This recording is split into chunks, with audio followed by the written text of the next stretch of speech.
Our lives are a string of insights, flashes of inspiration that can be the catalyst for new ideas. However, our pace of life these days means we tend to miss some of them completely. I'm Dave Hill, and I'm the host of the Simple Reflections podcast, a fortnightly series of interviews with people from all walks of life. Our conversations are an invitation to reflect on some of the simple insights my guests have had that have gone on to have a profound impact on their lives. So grab a cuppa and a biscuit, join us, slow down for a little while and see what shows up for you.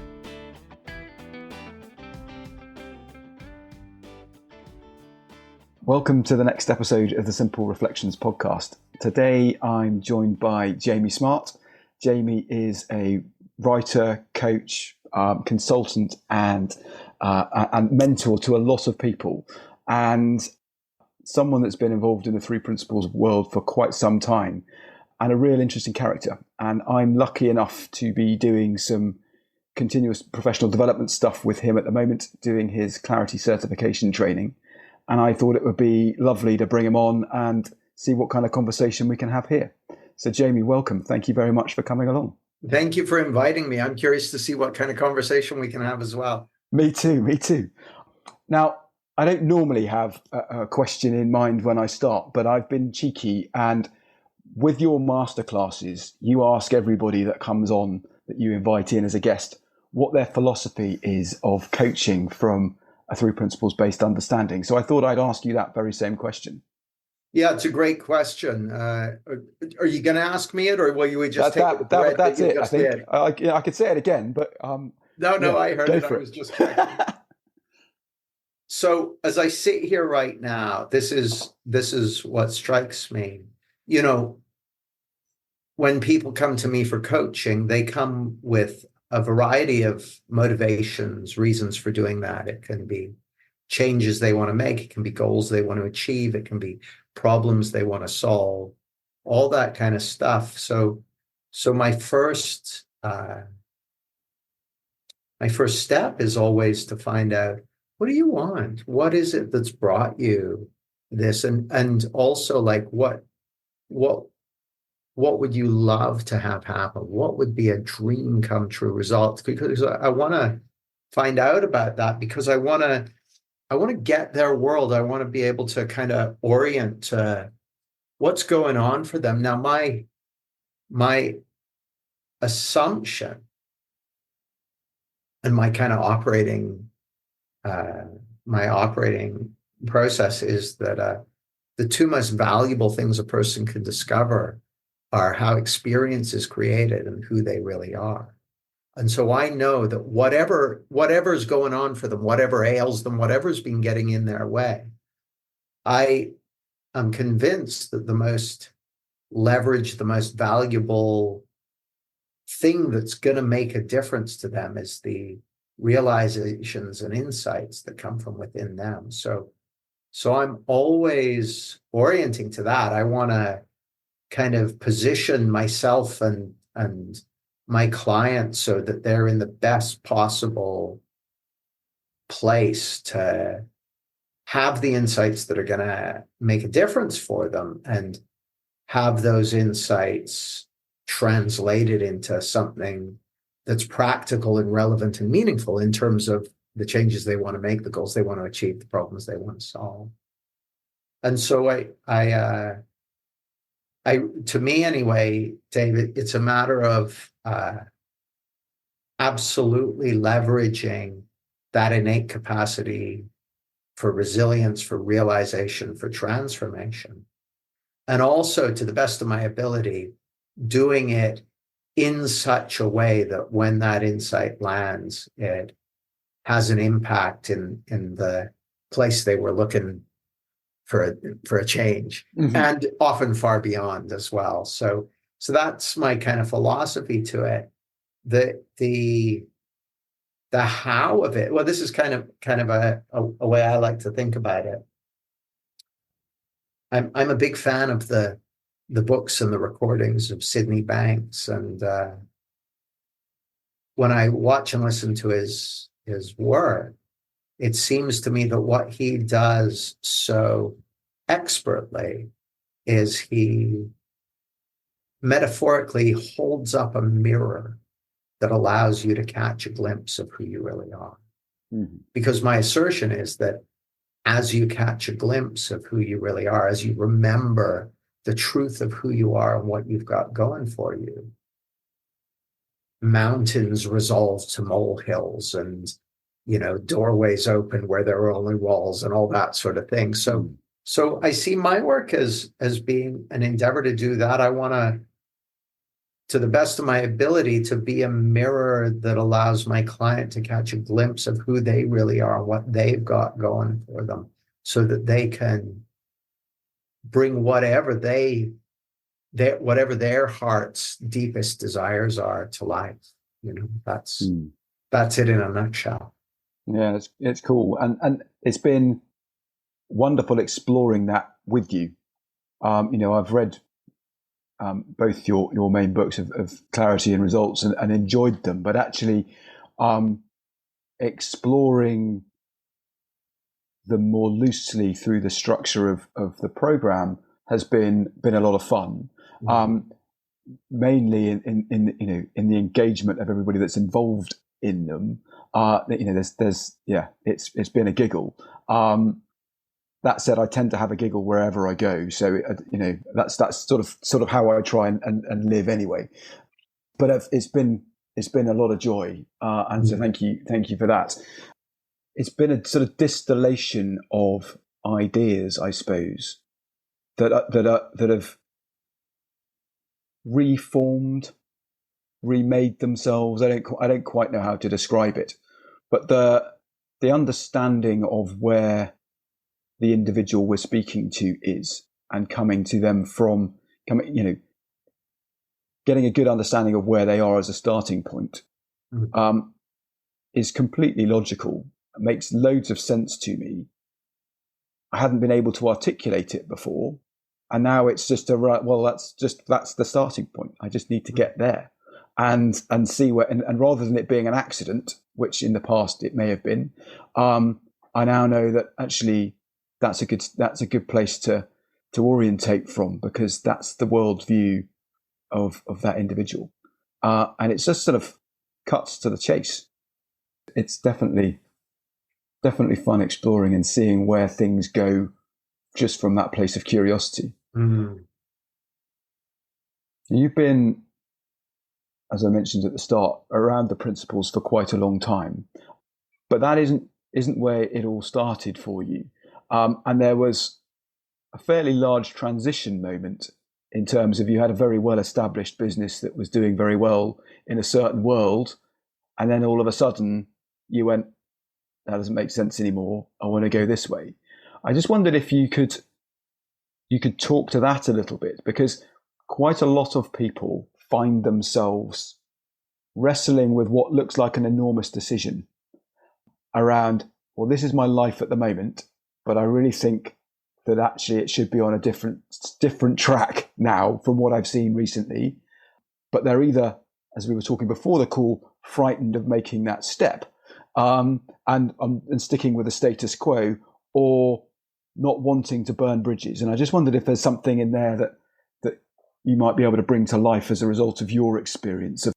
Yeah, maybe. I mean, so my background was, when I came to the principles, I'd spent the previous decade learning and teaching and fascinated with the domain of neurolinguistic programming, which was a wonderful field to explore. And I learned a lot and developed all kinds of skills, which I find valuable to this day, and all that sort of stuff.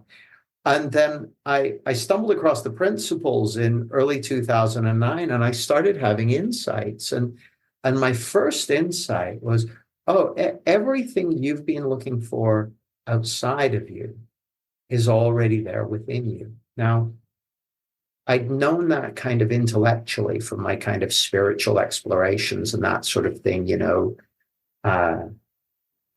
that the experience of things like peace and well-being and security and love and that sort of thing always came from within. But there was a way in which, Dave, I was still kind of running a pattern, which was a kind of, I'll be happy when I achieve this or accomplish that. And it's not that there's anything wrong with accomplishment or achievement, but I just suddenly saw, oh, the qualities of peace, of security, of well-being, of happiness and love, those always and only come from within. And that's not to diminish any achievements or creations or anything like that. There are wonderful things that we can create in the world, but there's no creation of any sort, of any heft, of any scope that can give you something that can only arise from within. So I really saw that. I saw that, and that immediately started reorganizing my priorities. A few months later, not even a few months, a few weeks later, I had a realization, oh, the fact that a person can see or hear or feel or perceive means they have that source of resilience and wisdom and well-being already there within them. I suddenly realized, oh, everyone has innate mental health. Well, that immediately transformed the way I approached working with clients. I would sit down with the prospective clients and I would be so hopeful for them because I could see what they got going for them. So it was great, but I was still seeing these phenomena of kind of interesting effects of learning this new approach, which was the principles. Then in June of that year, so that's like coming up to, 15 years ago, I had a sudden insight, like I went to sleep thinking one thing and woke up the next morning being like, my God, there's principles. And I know they're called the three principles, so the clue should have been in the name, right? But I hadn't really seen what was meant by that, which was, oh, these are principles for psychology, just like the discovery of germs was principles for medicine. And I had a vision of the first generation of children born to adults who already know this. And like I could just see that if these be principles, then it was inevitable that sooner or later they will be widely seen as orthodoxy, just as germ theory over a period of time became established as orthodoxy. So I called up my office that morning and said, there's principles for psychology, we're changing direction, right? So, but here's the thing that's interesting about that. I'll tell you a story. Sid Banks, so for anyone who doesn't know, he's the guy who first articulated these principles. And the story for him was, he was a welder, right? So he's working as a welder for a pulp mill. And he went to some kind of retreat, a psychology-based relationship retreat with his missus, and thought it was a crock of you-know-what. But while he was there, he was having a chat with someone in the bar, holding forth about how insecure he was. And the chap in the bar said to Sid, you're not insecure, you just think you are. And Sid heard that statement at such a deep level. What he heard was, all the insecurity you've ever experienced in your whole life was thought. It was all thought. None of it was a response to physical it was all the worry, all the anxiety, all the self-consciousness. It was made of the stuff that dreams are made of. It was thought. And Sid saw that so deeply. He saw it so deeply, it kept him awake for 3 nights in a row. He's like, and he described it as just all these beliefs being taken off his mind, all these insecurities, just saw, because what he saw was all the insecurity that everyone in the whole world has ever experienced was all a trick of the mind. It was all a mirage. It was all something imaginary appearing as though there was more to it than that. It's all made of the stuff that dreams are made of. So he's not sleeping for 3 days and 3 nights, feeling amazing, filled up with bliss. So proper big insight. Gets home, chatting to his wife and his mother-in-law, and he has another insight. And he wakes up to the truth of our being. And he basically had an enlightenment experience anyway. So here's this guy, welder, left school about age 14 or 15, is in his mid-40s, has this sudden enlightenment experience, so much so that when he went back to work the next day, people didn't even recognize him, right? Like he'd changed so much just from having so much taken off his mind. Well, here's the interesting thing, Dave. For the next 9 months, Sid continued to go to his job at the pulp mill and do welding, right? So he worked as a welder. And then one day, 9 months in, that didn't make sense anymore. So he went into his boss's office and says, I want to give my notice. I'm going to be gone in a month.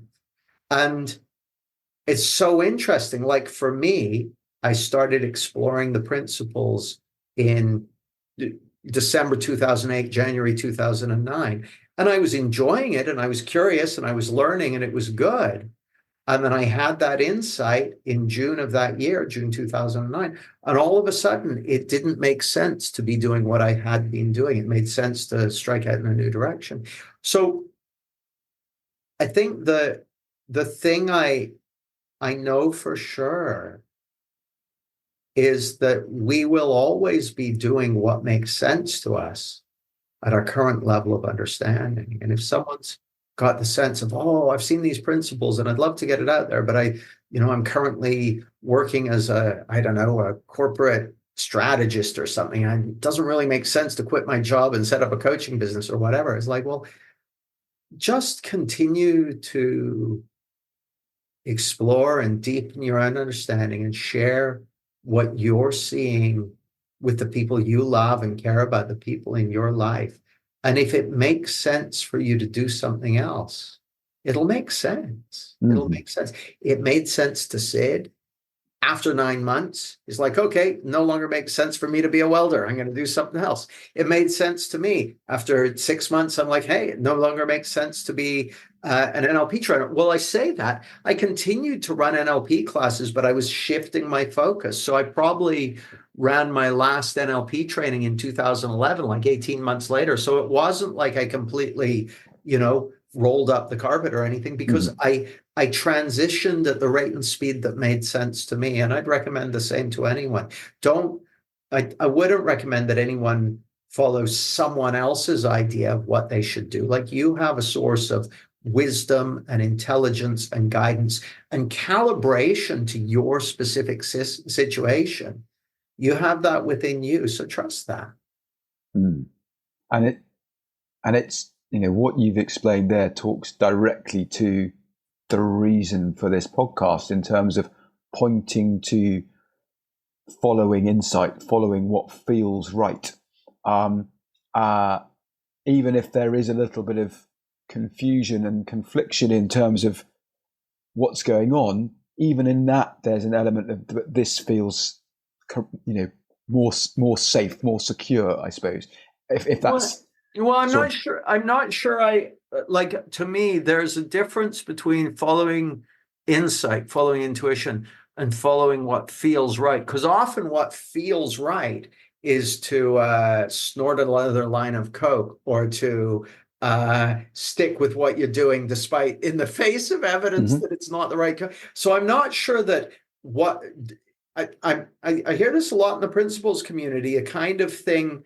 Like, if it feels good, do it, or if it feels right, do it. And I think there's a deeper subtlety to it. So let me give you an example. One of my frailties is I always know I'm right about stuff, right? So I'm a very high opinion of my opinion, right? And so sometimes I'll be in a situation with someone and they've annoyed me, and so I share my thoughts with them, and I'm like, duh. And then I'll come away from it, and I'll be kind of like, yeah, I showed them they were being a dickhead, and yeah, I'm glad I told them. And then it suddenly occurs to me, where do you believe that feeling of rightness and certainty and judgment and righteousness? Where do you believe that's coming from? It's like, oh man, that's coming from my own. It's coming from thought. I'm feeling thought. Now that feels kind of good, when I compare that to the feeling of that I get when I get hit by insight and it goes, you should really go and apologize to that person for being a dick. I'm like, oh, that doesn't feel so good, but I know it's the right thing to do. So it seems to me that insight, it often comes with a liberating kind of feeling.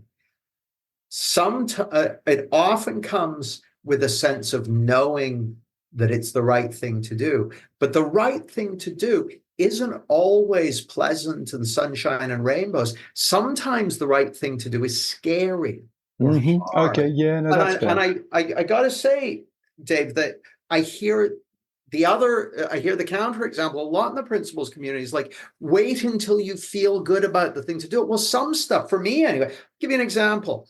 Last night, so I started doing Brazilian Jiu-Jitsu 4 years ago. Then lockdown came. So all my Brazilian Jiu-Jitsu training was knocked on the head. And then by the time the schools opened up again, I wasn't feeling it and this and that and the other. Well, just over the last few weeks, I kind of got the impulse. You need to go back to Brazilian Jiu-Jitsu. Now, that doesn't feel comfortable.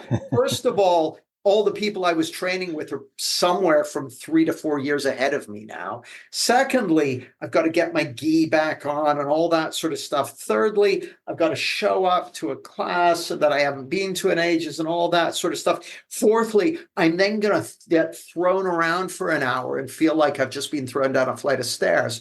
So it's not comfortable, and it's really easy for me to make the case for it would be a good night to stay in and watch telly instead. But I know it's the right thing to do. And so I really I trust the insight that came to me that was like, get back to Brazilian Jiu-Jitsu. I'm like, got it. I trust that. That. I don't need to feel good for the next week in order to outcome. And what I find is when people believe that they need to feel good in order to take action, they become incredibly passive. So I think you want to, personally, I'm very careful about drawing an equivalence between insight and being in a good feeling. And I'm a big fan of being in a good feeling. Okay. I'm a big fan of it. And I'm a big fan of insight. And often insight shows us the way. But then we need to use anything from courage or willingness or determination or any number of other qualities to actually move in the direction that's being indicated for us. The idea that if it's the right direction, then it'll be easy peasy and feel good and comfortable and that sort of thing. I just don't see any evidence for that. No, that's fair. I think it was a sloppiness of language on my part. I'm not sure that it was a sloppiness of language.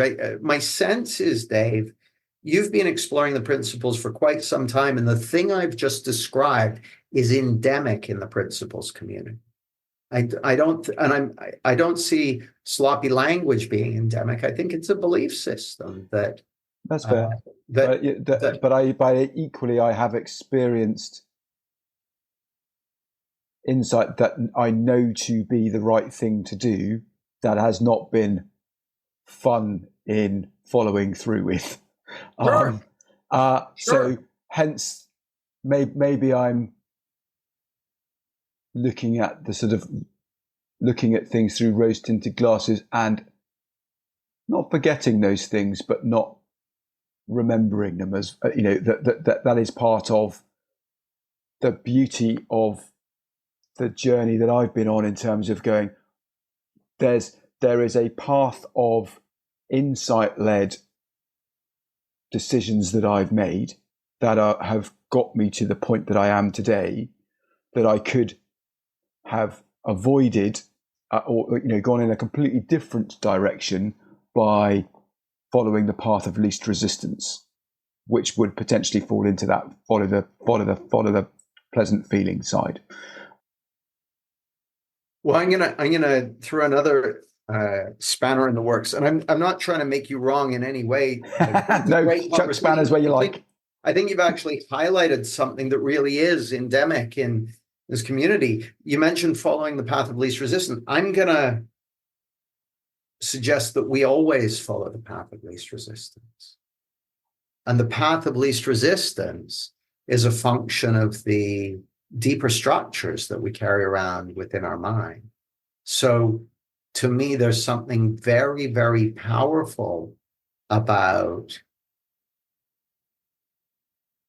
getting present to what's most true for you, what's most inspiring for you, what's most meaningful to you in terms of your heart's desire, in terms of what you want to create, in terms of what you want to be bringing into being.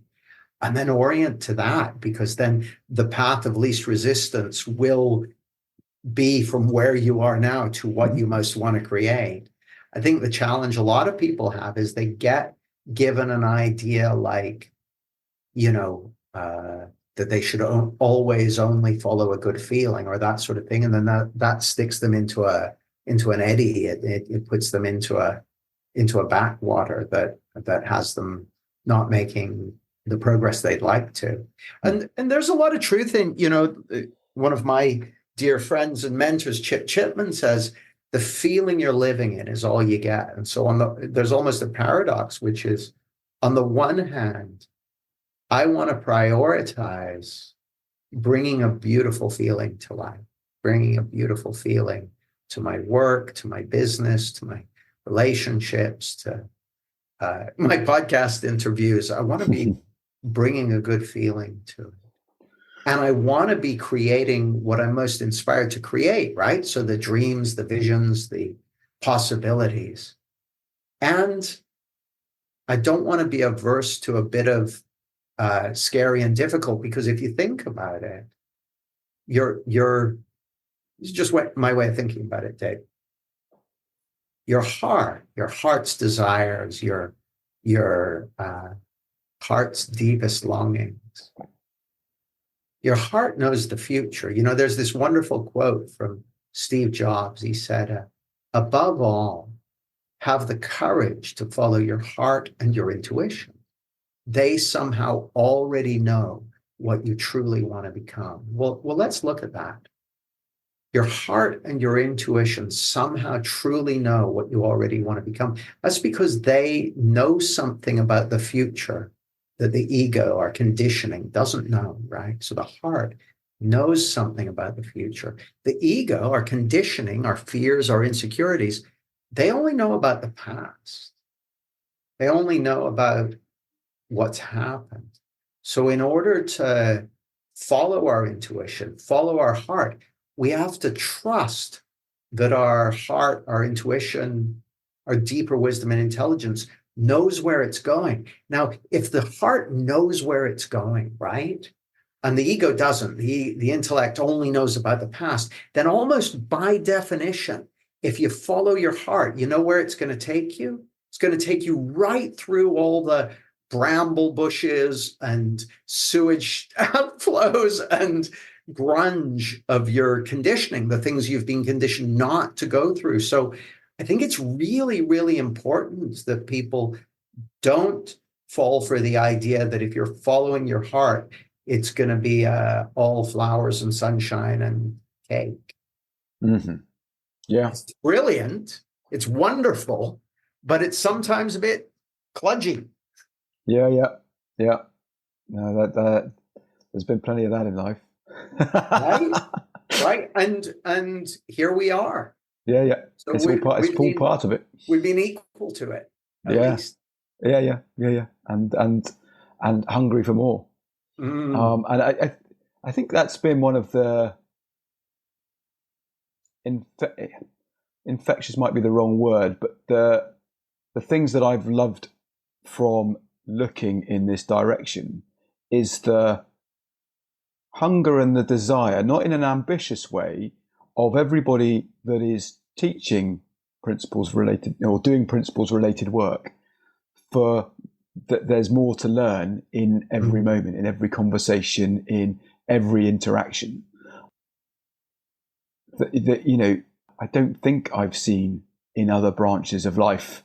There's always been the sort of those that seem to appear to be at the top of the tree that are resting on their laurels and sort of going, yeah, well, I've done my bit, I'm here now, and almost batting off new ideas because, well, that erodes the position that I built. Whereas here, there's a thirst for it.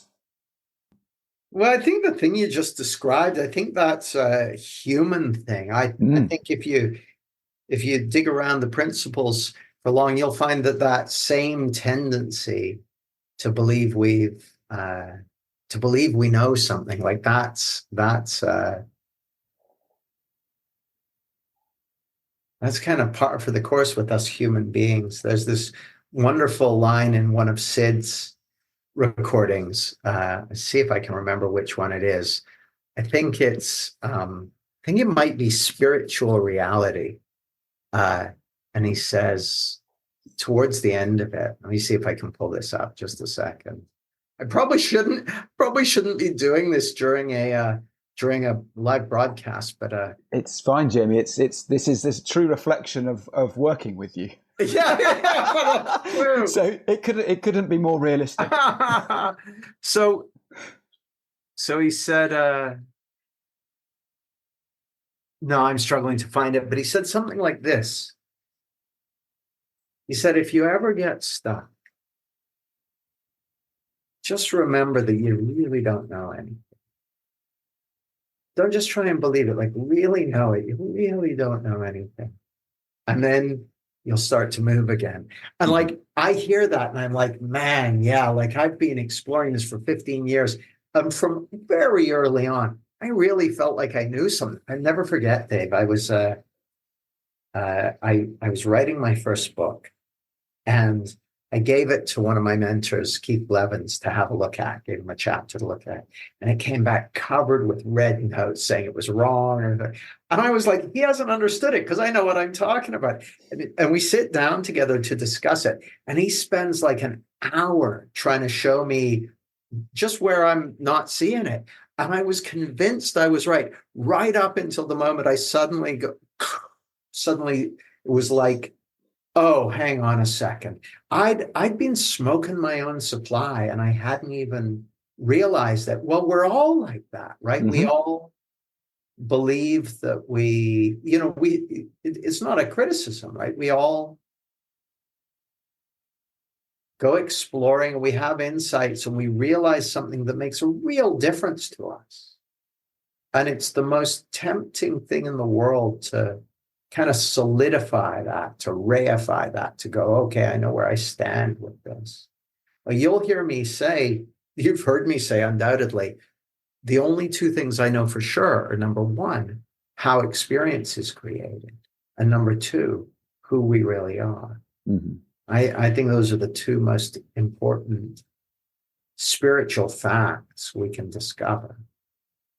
Everything else that I might talk about, and including what feelings to take action in and insights and all that sort of stuff, those are just opinions. So I do my best to stay as close as I can to what have you realized for yourself that has the status of a spiritual fact that looks absolutely undeniable to you. And for me, the two of those I can point to again and again. One is you're living in the experience or the principle of thought taking form in the moment. It's another way of saying you're living in the experience of the oneness of life, creating a reality moment to moment. Like there's a real-time thing going on. And every time I remember that, I'm like, oh yeah. Like another way of saying it would be, you're living in the experience of a formless energy,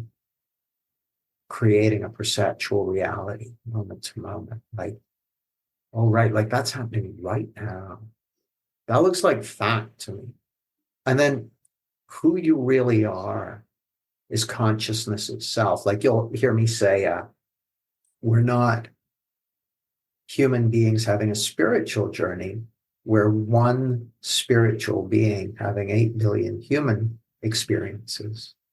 And who you really are is that one spiritual being. Who you really are is that one consciousness at the heart of life. Every time I remember that, that kind of stops me in my tracks. And like, okay, if those two things are true, I don't know anything else that comes close to that in terms of I'd bet the farm on it kind of thing. And so everything else looks like opinion to me. Those two things, I'll take those to the bank. Everything else, it's up for negotiation. No, that's cool. What has been the most surprising thing for you over the last 15 years of exploring your version of the principles as you see them? Yeah, I'll tell you the most surprising thing. I was out for a coffee with my dear, dear, dear friend and mentor and colleague, Jan Chip. And this was many years ago, and I was bemoaning my love life. And she told a story that something someone else had said to her, and they said, you can have whatever you want if you really want it. And I heard those words, and I'd been around the personal development world for decades, so I'd heard that kind of thing before, but I'd always heard it as a kind of, if you want something enough, if you want it till the veins are bulging out of your forehead, then you can have it. But what I heard when Jan said it was, you can have whatever you want if that's what you actually want. And I had an insight in that moment. And the insight I had came with a beautiful feeling. And the insight was, I realized that what I really wanted was true love. Right? And I'd organized my love life up to that point so that I would have everything except that. Because I'd organized it for all the things I didn't want. I didn't want to lose my freedom. I didn't want to get my heart broken. I didn't want to get tied down or have my movement restricted. I didn't want to get bored. All the things I didn't want. And I hadn't included the one thing I did want, which was true love. And realizing that that's what I wanted was a game changer for me. And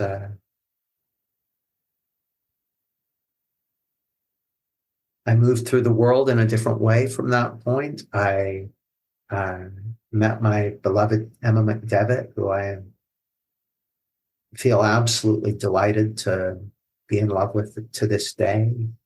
And that whole thing was just a total surprise to me. Total surprise. But then, Dave, I experience more love and connection in the average day than I used to in the average year 15 years ago, right? So the another way of saying what one of the big surprises is how much love and connection you carry at the heart of your being. It's already there. It's already there. All these basic human emotions of love, of joy, of compassion, of peace, of gratitude, of well-being. These are already there in every person. Even if they've been covered up for many years, they're still there, undamaged, undiminished, unbroken. I think that's just wonderful news for anyone who's listening to hear. No, I couldn't agree more. And it's a wonderful thing to be able to help uncover and allow people to realize. Sure is. Jamie, thank you so much. This has been a lot of fun. Likewise. It's been a pleasure. Thank you for inviting me. It's a pleasure. It's a pleasure. Is there anything that you want to share with people before we wrap up? I mean, if people are interested in my work, you can get my books on Amazon or find out all about whatever I'm up to at jamiesmart.com. My beloved Emma McDevitt and I are doing a retreat in Spain next month. So that's in May. You can find out about that there as well. And my Clarity certification training that you're doing at the moment, Dave, we run that annually, usually kicking off in September. So if that's interesting, you can find out about that on my website too. Thanks again for having me, Dave. That's a pleasure. Thank you, Jamie.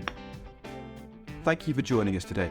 If you've enjoyed the conversation, feel free to subscribe and join me and my new guest next time. If you're interested in the work I'm doing, or you think I can be of service to you or your organisation, please email dave@simplicityofmind.co.uk. Remember, see if you can find time to slow down and reflect. Those simple ideas might be worth listening to. Take care, and I hope you can join me in a couple of weeks.